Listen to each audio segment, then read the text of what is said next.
વાલિયા તાલુકાના સિંગલવાણ ગામમાં ખેતરનું લેવલિંગ માટે આવેલ ભાગીદાર સહિત પોલીસ પર હુમલાના મામલે ઉપરી અધિકારીઓના દબાણ હેઠળ એફઆઈઆર કરવામાં વિલંબના આક્ષેપ કરાયા હતા. સુરતના વરાછા રોડ પર સીમાડા નાકા સ્થિત નટવરનગર ખાતે રહેતા પ્રફુલ્લ ભગવાન કાઠરોટિયાની વાલિયા તાલુકાના સિંગલવાણ ગામે ભાગીદારીમાં જમીન આવેલ છે, જેમાં ગત તારીખ 26મી મેના રોજ જમીન લેવલિંગની કામગીરી ચાલી રહી હતી. જે કામગીરી સાંજના સમયે પૂર્ણ થતાં તેઓ પોતાના મિત્ર હસમુખભાઈ સાથે ઘરે જવા નીકળ્યા હતા. તે સમયે ગામની પ્રાથમિક શાળા પાસેથી પસાર થતા હતા. તે સમયે 150 જેટલા મહિલા પુરુષોનું ટોળું ભેગું થઈ ગયેલ અને આ જમીન ગામની છે, કોઈની માલિકીની નથી, તેમ છતાં તમે જમીનમાં ગામના આગેવાનોને પૂછ્યા વિના કે જાણ કર્યા વિના કેમ લેવલિંગ કરો છો કહી ઝઘડો કર્યો હતો. આ અંગેની જાણ જમીનના ભાગીદારે વાલિયા પોલીસ મથકને જાણ કરતા પોલીસ કાફલો વાહનો સાથે સ્થળ પર દોડી આવ્યા હતા. જે બાદ મામલો વધુ બીચકાતા ટોળાએ પથ્થરમારો કરી 3 ગાડીઓમાં નુકસાન પહોંચાડ્યું હતું. ઘટનાને પગલે ખેતરના ભાગીદાર પ્રફુલ્લ કાથરોટિયા જીવ બચાવી વાલિયા પોલીસ મથક ખાતે આવી ગયા હતા અને 26થી વધુના ટોળા સામે અરજી કરી હતી.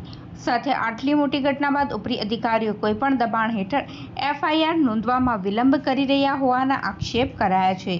સાથે જમીનના ભાગીદારને મારી નાખવાની કોશિશ કરનાર તત્વો સામે પગલાં ભરવામાં આવે તેવી માંગ કરવામાં આવી છે.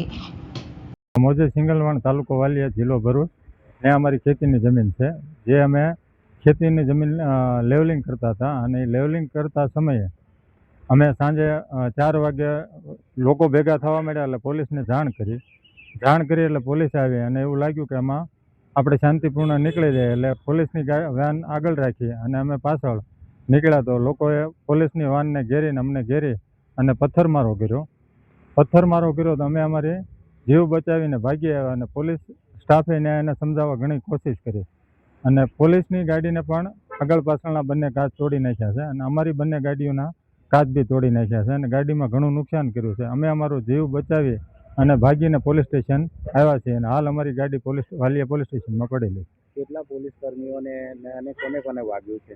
પોલીસ કર્મીઓમાં નાની મોટી ઈજા 3 જણને થયેલી છે. અને કેટલી ગાડીઓને નુકસાન થયું? પોલીસ સહિત 3 ગાડીઓને નુકસાન છે. એક મારી ક્રેટા છે, એક સ્વિફ્ટ છે અને એક પોલીસ વાન. તમારા અને પોલીસ પર પથરાવ થયો, વાહનોમાં નુકસાન થયું, હજી પણ પોલીસ એક્શન નથી લીધું, તો એવા આક્ષેપ છે, શું કહેશો એ વિશે? હા, હજી પણ આજે 26 તારીખે બનાવ બન્યો છે. આજે 28 તારીખે હજી પણ અમારી એફઆઈઆર નોંધાણી નથી. તો કોઈ પણ દબાવ હેઠળ આવી અને અધિકારીઓ આ એક્શન લેતા નથી. રાજકીય દબાવ છે કે હવે કોણ કરે? હવે એ તો હું નહીં કહી શકું રાજકીયો છે કે અધિકારીઓ છે, પણ દબાણ છે એટલે એફઆઈઆર થતી નથી. હજી હાલ અમને એમ કહે છે તમે અરજી આપો. શું માંગ છે તમારી? અમારી માંગ એ છે કે અમને જે લોકો મારી નાખવાની જે ધમકી આપે છે એ લોકો માથે કાયદેસરની કાર્યવાહી થાય. કેટલા વર્ષથી ઇસ્યુ ચાલે છે? 1 વર્ષથી ઇસ્યુ ચાલે છે.